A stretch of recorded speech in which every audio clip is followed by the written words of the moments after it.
Hey guys and gals, Never here from Drakewing Gaming, 70 on Twitter, the Gaming Drag. Today I'm coming back at you another Let's Play episode of Shelter, Burry's Path. So yeah, let's go ahead and jump right back in, shall we? Alarm chain, you are up, and let's go. Alright.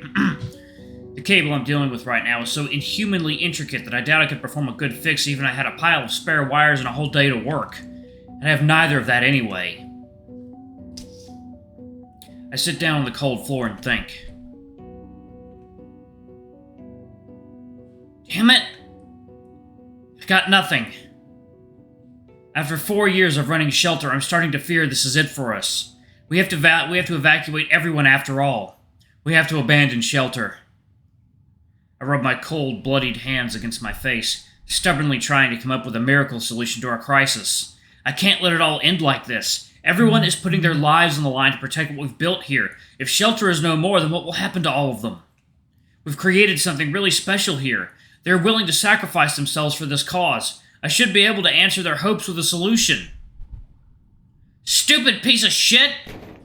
I kick the severed cables. I pop a couple others out of their sockets too. I don't even care if I damage them any further or not. Why does this pile of junk keep making me its bitch over and over? It's just a tool. I'm supposed to be its master. Just a few minutes ago, I was all like, oh, I'll bend you to my will, Shelter, but it just keeps reminding me I've never been the top in our relationship. Shelter is the one that fucks me whenever it pleases. I shouted, I am an ancient to the monsters earlier, but the only thing I could possibly share with them is the ability to see hidden things. And who knows, maybe the ancients didn't even need special eyes for that. Maybe they used just another lame throwaway relic to read the screens, rendering my only special ability comically pointless. Damn, this is an impossible decision to make. This can't be the end. There has to be a simple solution, like always. Like when you get a riddle that seems to make absolutely no sense, but it turns out to be actually so easy once you get the answer, right? But what could possibly be the answer I'm not seeing? What do I have that could help us? I have my eyes, but I'm already using them to the fullest. I have a bunch of tools, but not enough spare materials, time or knowledge to fix the issue anytime soon, if at all. I have all my companions who are putting their lives on the line to protect everyone, trusting that I can come up with a solution to everything. But I can't. I turn around and exit the control room. I approach the ladder leading back down. I hesitate and scratch at the wall, still stubbornly trying to come up with a solution. I really don't want to go back down. But every second I stand here and do nothing, they all get more hurt. I grab onto the top ladder rung and start climbing back down. What is Burry going to say when I tell him we have to run? He dedicated his whole life to this place. What is going to happen to him without it? I'm sure we can find new paths in life, but still. I remember the day we decided to settle down here. That was the end of our first adventure together, and...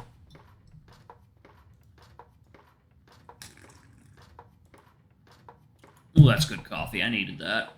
Wet my whistle. Gotta wet my whistle. Alright. Damn. I feel tears swelling in my eyes from regrets when I start thinking about that. Even the draft of ice-cold air from below doesn't ease up the burning knot in my throat. Should I calm down instead of turning into a crying mess? After all, I'll be seeing Burry and everyone soon, bringing bad news. No more pretending. No, of course not!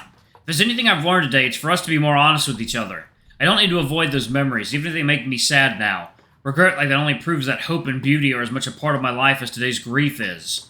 Burry went through so many worse things than me, but he still found happiness. As long as we stay alive, we will find a way to make everything right one day.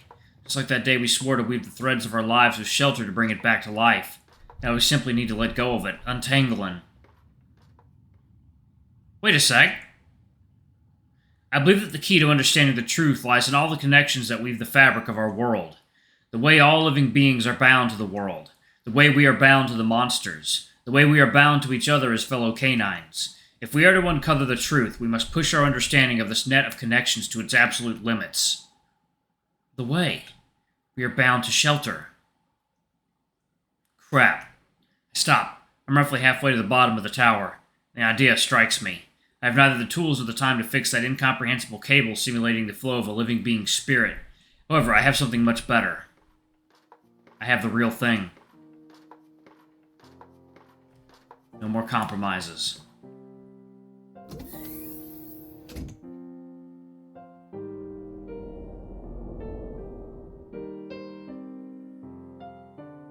It doesn't take too long for me to set up the turret automation programs again. I put the countdown on 2 minutes from now. I'm going to start sending the power from all across Shelter to charge the shell back up, shoot it into the sky once it reaches its minimum requirement, and then shut down. If everything goes well, Shelter will return to normal and the monsters will be gone. I have to put myself on the line to make it work. But I'm going to live. I don't plan to throw my life away. I can do it.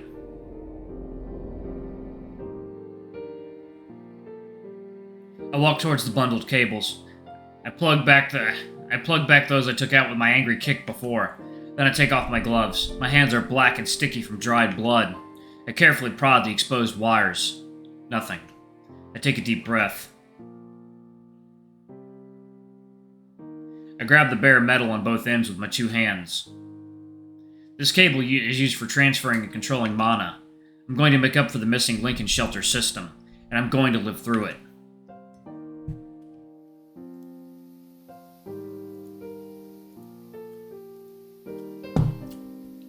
Dogs outside, please cover your ears. The turret will shoot in 10, 9.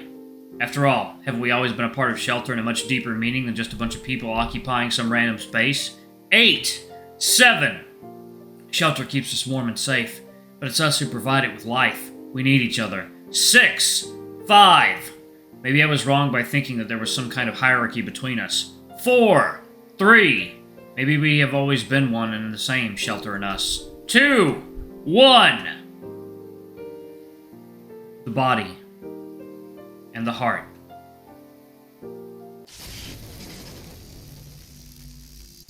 My whole body gets petrified in a shock so overwhelming it goes beyond mere pain or discomfort. It feels like my arm is going to swell and explode. I get flooded with sensations so intense and chaotic I simultaneously feel blank and experience every possible sensation at once. Within an instant, every fiber of my being becomes active and receptive. I'm about to break, and I'm both overwhelmed and panicked and mindless at the same time.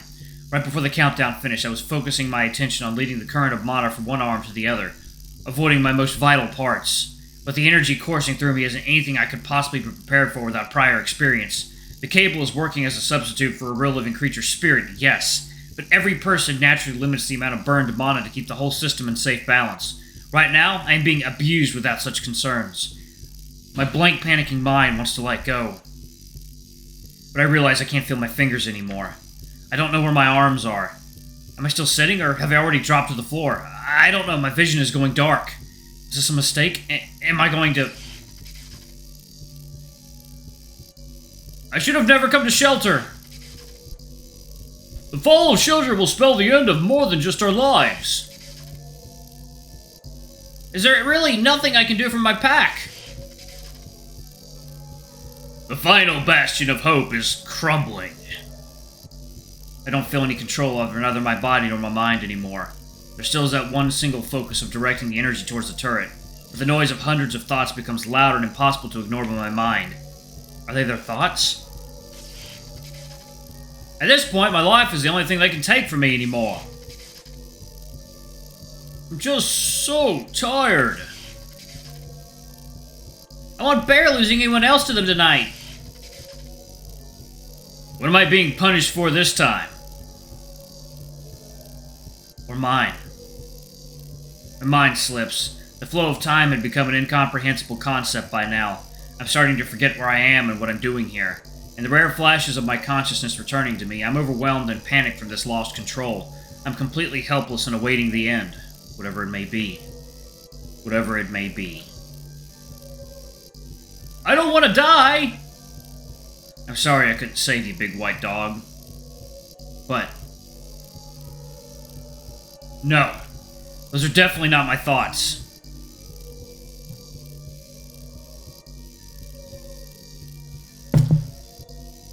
Thank you. Shelter is overflowing with fear and grief right now, and the will of the hundreds of dogs is being forced through me. It's ever-present and overwhelming. It can appear as if that's all there is to it. Thank you! That's not true. It may take months or years, but as long as you stay alive, the gloom is bound to... I'm so glad to see you awake! Remember, do not forget who you are doing it for! His kind heart and those beautiful blue eyes. Remember the...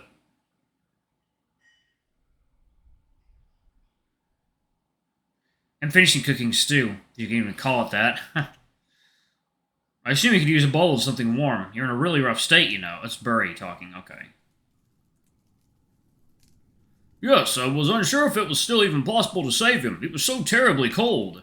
Even with my extensive knowledge of mana manipulation, I had absolutely no grasp over the structure of his spirit. There was nothing I could do to keep him warm and hope for the best. But keep him warm and hope for the best. What is he exactly? What is your name? The stranger, wrapped in monster fur, struggles to sit down. He does not tremble from the cold anymore, but his limbs are still unstable. He opens his mouth and tries to say something, but a strong coughing fit jerks his whole chest. He forces it to calm down, and I see him trying to form words with his lips, but he cannot. It is fine. Do not overexert yourself. Calm down.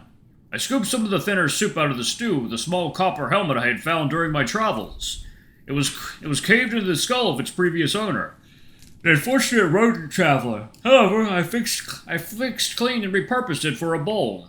I have grown particular appreciation for fixing broken things over the past few years. The stranger reaches his arm out and tries to grab the rim of the bowl. I carefully let go. But he winces in pain and the bowl slips out of his hand. I barely catch it, but a lot of the piping hot soup splashes over my arm. He looks at me in shame and his lips tremble, trying to force out words of apology. No, it's fine. Everything is okay. It does not hurt. Indeed. I have grown so desensitized over the years of my lonely quest, I actually started to welcome distractive sensations like that. Sometimes I would bring them on me on purpose. Here. I sit down close to the poor fellow and start blowing over the liquid to cool it down. It does not smell pleasant. The dried vegetables I used were very stale. Only the meat was bought more recently, but I possessed not even a single grain of salt to bring out the flavors. I know it is not great, but please, bear with it. You need it. I think of it like medicine, right? Sometimes you need to force yourself to do what you do not want, for your own good and...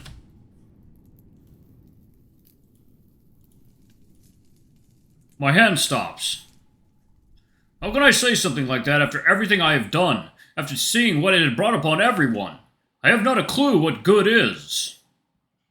What do I think I am even doing right now? A deceiver and mass murderer pretending to be a good dog. I do not care who you are. I shall protect you with my life. How impudent of me. Someone like me has no right to strive for good. I am only using him to feel better about myself. He guides the bowl towards his purple parched lips and takes a small sip of the soup. I get brought back to attention by the touch of his hand below mine. Good job. Take your time and... He twitches. He swallows the soup and lets out a gasp of relief. His cheeks flush red and his trembling fingers dig deeper into my hand. For the first time, I finally see the strength of his life glowing with passion. His blue eyes sparkle and swell with tears. He tilts the bowl higher to take another gulp, so eagerly that some of it drips down his chin. And I... start crying, too. Ooh. He points at himself and tries to say something, but his throat is still sore. It is adorable in a way. He is like a mute little puppy. In frustration, he tries to write something on the rocks below, but their surface is too smooth. I think he really wants to share his name with me. Huh, it is fine, really. Alright, y'all, I'm actually going to pause it right there. Thank y'all so much for watching. Don't forget to like, comment, subscribe, ring that notification bell, and check out our Patreon if you can. It always helps. Before I go, I'm going to give a quick shout out to our lovely bronze tier patrons. Thank y'all for all you do for the channel. We greatly appreciate your support. Thank you to our silver tier patron, Kate Silverman. Thank you, but above and beyond. It's greatly appreciated. Thank you to our gold tier patron, Trezum Guy. You're awesome. We love you. Thank you for subbing to our ultimate tier. Anyway, if y'all want to get your names in the credits and get access to all of our not safe for work contents as little as $5. Alrighty, I love you all, and I'll see y'all in the next video. Bye-bye!